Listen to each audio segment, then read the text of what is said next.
Earlier this month, I listened to Elon Musk, interviewed by Katie Miller. When asked whom he looks up to the most, Musk replied, "The Creator."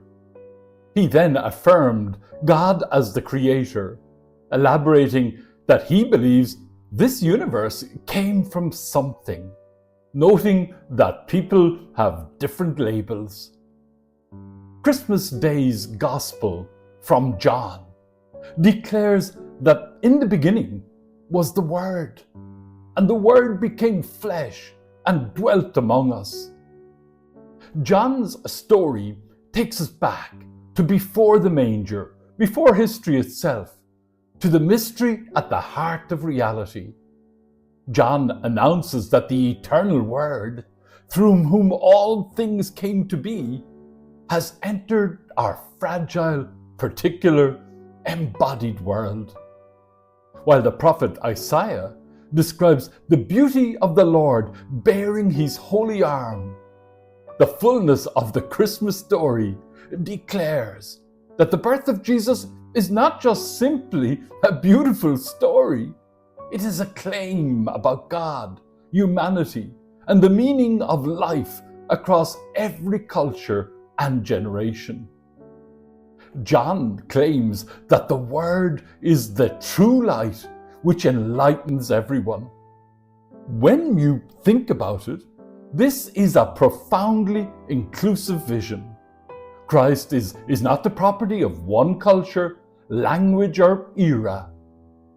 Long before Christianity crossed borders, the Word was already at work in creation, in conscience, in the deep human hunger for meaning and truth. Anthropologists have long observed that every society tells stories of origins and hope.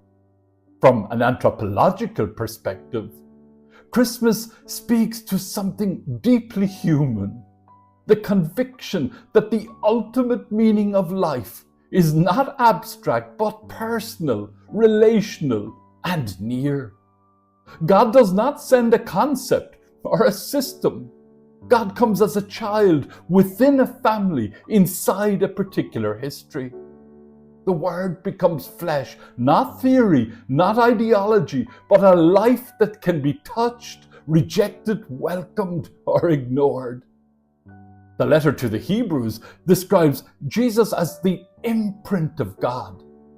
Sociologists describe our age as one of fragmentation, where shared narratives have weakened and individuals are left to construct meaning alone.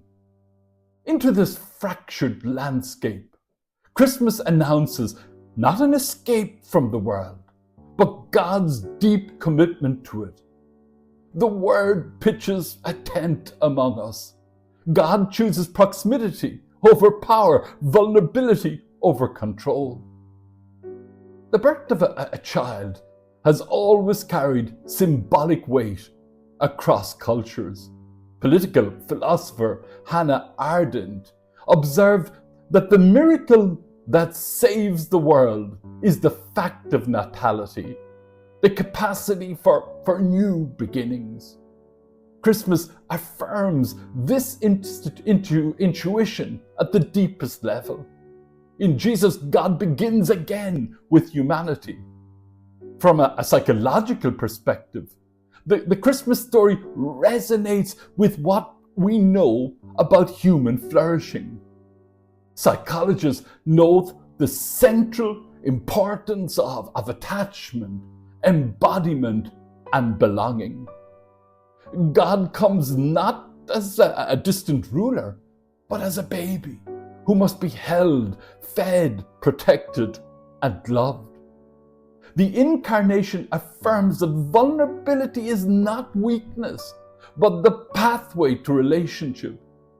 To ponder the manger is to be reminded that love begins in dependence and trust. This may explain why Christmas continues to move even those who claim no religious belief.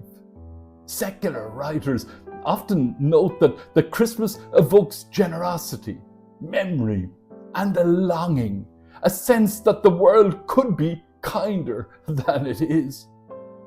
These desires are not sentimental distractions, they are clues. To be Christian in 2025 is not merely to admire Jesus or preserve traditions. It is to live as people reshaped by the light of the Incarnation. This means resisting cynicism in an age that profits from outrage. It means practicing hospitality when fear of the other is easily weaponized. It means honoring humanity and creation in a digital culture tempted to reduce people to data and commodities. Above all, it means bearing witness quietly and courageously to a God who chooses love over force. Christmas matters because it tells the truth about God and about us. God is not distant. Humanity is not forgotten.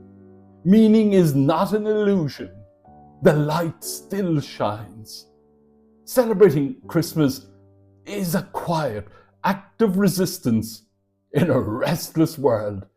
It is to believe that love can be born again, that history can change course, that grace can take flesh in ordinary lives. As we stand in 2025, between memory and hope, John's Gospel invites us to see the world differently, charged with God's presence, illuminated by a light no darkness can overcome. And this is the gift of Christmas. Not simply that God once came, but that God still comes into every culture, every generation, every heart willing to receive the Word made flesh. Amen.